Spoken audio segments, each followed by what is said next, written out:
Здравствуйте, друзья! С вами Вальтер. Вы слушаете аудиоподкаст «Сказки у камина». Сегодня очередной рабочий день. Среда, серединка недели. Не знаю, как вы, а я весь день трудился. Работы было очень много, да и сейчас ее еще осталось много. Закончу записывать этот подкаст и пойду дальше работать. Но ничего не поделаешь, без работы никуда. Хочешь кушать, иди работай. Вот и я, как и большинство из вас, тружусь. Сегодня будем вновь обращаться к сказкам. Мы отправимся на север и узнаем немножко о происхождении разных духов и волшебных существ. Мифология тема очень интересная. Сейчас в современном мире мифологию творят постоянно, создавая выдуманные фантастические вселенные, населяя ее богами, демонами, джиннами, ифритами, разными магическими сущностями. И думаю, что лет через 50 будет чрезвычайно интересно погружаться в современную мифологию, современную для нас мифологию. Многие старые древние мифы, легенды по-всячески трансформируются на современный лад, становятся более интересными, более легко читаемыми, более легко понимаемыми. Многим эта тенденция не нравится. При этом я считаю, что это абсолютно естественно и нормально.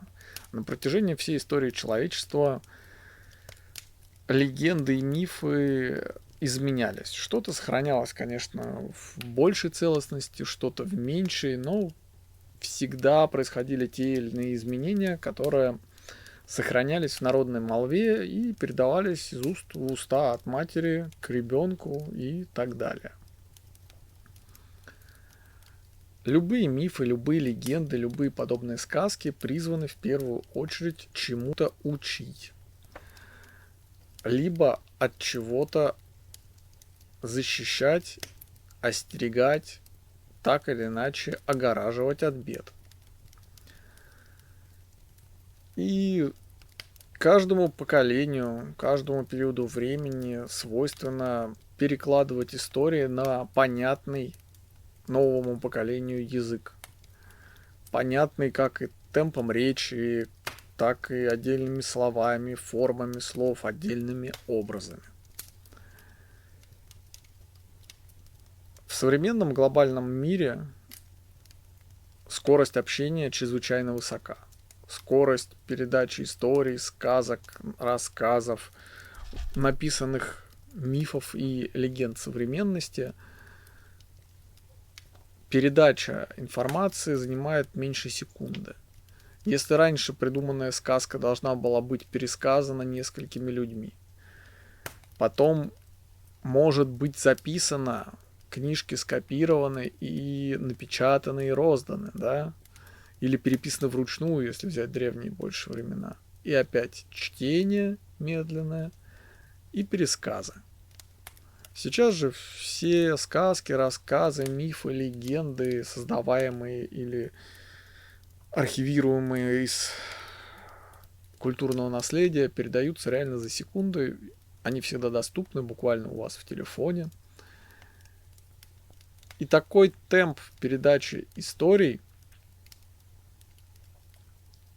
способствует их очень быстрой трансформации. В некоторых ситуациях выходит, что многие сказки, легенды, истории — это такие ремейки. Мы очень не любим ремейки фильмов, но по сути это тоже перекладывание одних и тех же историй чуть на новый манер. С мифами, легендами и сказками происходит буквально то же самое. Сегодня мы поговорим с вами о происхождении духов. Обратимся к северным сказкам. Это очень красивый, по-своему мрачный мир, Мне очень нравится, что это мир не однобокий, там есть и добро, и зло, и не всегда добро побеждает. И в некоторых случаях северные сказки интересны противопоставлением забытого утраченного языческого наследия в пику пришедшему христианству. Ну, в общем, да, эти истории интересные, и давайте сегодня погрузимся в некую такую художественно-историческую справку о происхождении духов. Устраивайтесь поудобнее, мы начинаем. Происхождение духов. Существует огромное множество самых разнообразных объяснений происхождения природных духов. Некоторые полагают, что они являются древними божками, повелевавшими земными горами и морями еще с доязыческих времен. И это значит, что прежде люди поклонялись им, а потом их вытеснило христианство. Однако полностью низвергнутые человеком с пьедестала духи не исчезли, а тихо продолжают влачить свое жалкое существование, все более утрачивая власть. Думается, что это могло бы объяснить ту враждебность, которую они порой проявляют по отношению к предавшим их людям. Другие мифы о происхождении духов берут начало в Библии. Некоторые средневековые сказания повествуют о первой жене Адама, той, что была прежде Евы. Звали ее Лилит. И она, подобно животным, каждый год рожала Адаму детей. Однако, по преданиям, Лилит отличалась своенравием и свободомыслием, и потому Бог посчитал ее неподходящей супругой для Адама. Из ребра мужчины он создал Еву, а Лилит и ее отпрысков отправил в преисподнюю, заселил ими дремучие леса. Согласно некоторым мифам, позже Бог проникся сочувствием к Лилит и ее одиночеству и дал ей нового мужа.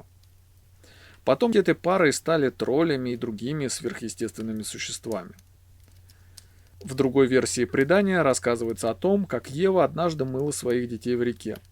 Прогуливающийся Бог-Отец, озирая свое творение, оказался поблизости и попросил Еву показать ему своих детей. Поскольку та успела помыть лишь половину детей, то предъявила Господу только их, а грязных спрятала за спиной. Однако Бог не дал себя обмануть. То, что человек скрывает от Бога, да будет скрыто и от человека, провозгласил он. Дети, которых Ева успела помыть, стали предками людей, а остальным пришлось жить скрытно, и они стали нечистью. Увы, в средневековых мифах Бог не всегда был справедлив. Третья легенда повествует о Люцифере, ангеле, ставшем дьяволом. При сотворении мира Бог, помимо людей, создал зверей, а также множество духов и ангелов. Самым могущественным, мудрым и красивым ангелом был Люцифер Светоносный. Но неблагодарный Люцифер с каждым днем все больше и больше завидовал тому, что Создатель растрачивает так много любви на людей. Однажды он вместе с большой компанией ангелов устроил бунт, и на небесах началась война. В конце концов, Бог изгнал с небес Люцифера и его сторонников. Так падшие ангелы оказались в аду, превратившись в дьяволов и демонов. Но, совсем случайно, в суматохе туда угодили и другие духи, не принадлежавшие к числу бунтарей. Вернуться на небо они не могли, поскольку Бог закрыл врата рая, а в аду им тоже было не место. И тогда они распространились по всей земле, поселившись в горах, в лесах и на морях и сделавшись их стражами.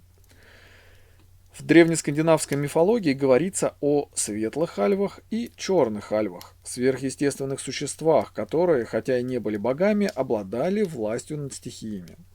Светлые альвы были красивы и являлись спутниками бога плодородия Фрейра. Они жили вместе с ним в Альвельхейме, одном из 9 миров, поддерживаемых мировым древом Игдрасиль.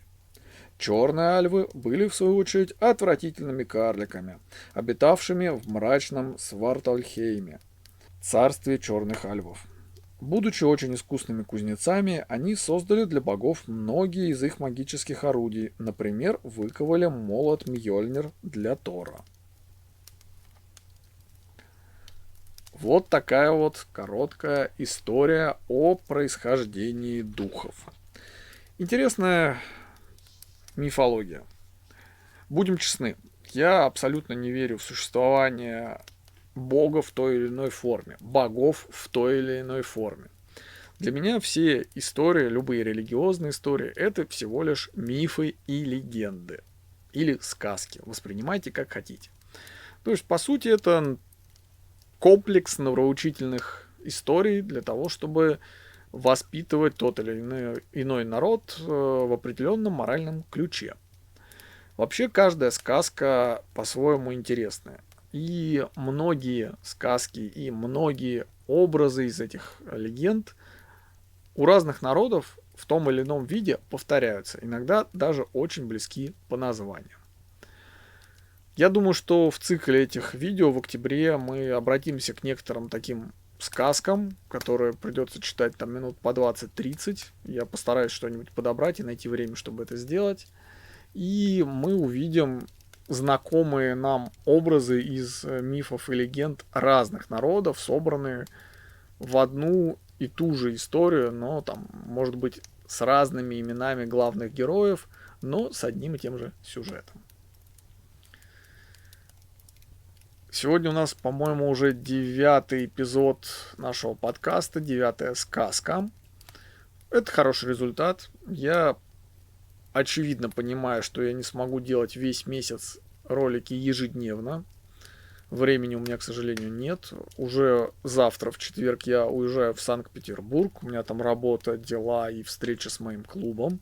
Кстати, если кто-то из зрителей, подписчиков из Санкт-Петербурга хочет со мной встретиться через Телеграм или через Контакт, свяжитесь со мной в пятницу и, скорее всего, в воскресенье это можно будет сделать. В пятницу я буду ездить весь день по Питеру и, скорее всего, с удовольствием смогу с вами где-то пересечься, там, сфотографироваться и немножко поговорить, если вам это интересно. Я, очевидно, не успею записать подкасты на ближайшие 4 дня, потому что у меня в ближайшие сутки очень много работы перед отъездом. Скорее всего, вообще спать не буду, но посмотрим. Может быть, что-то все-таки успею записать. Посмотрим. Не буду ни о чем загадывать, но и прям рвать жилы ради новых сказок тоже не буду. Здоровье важнее.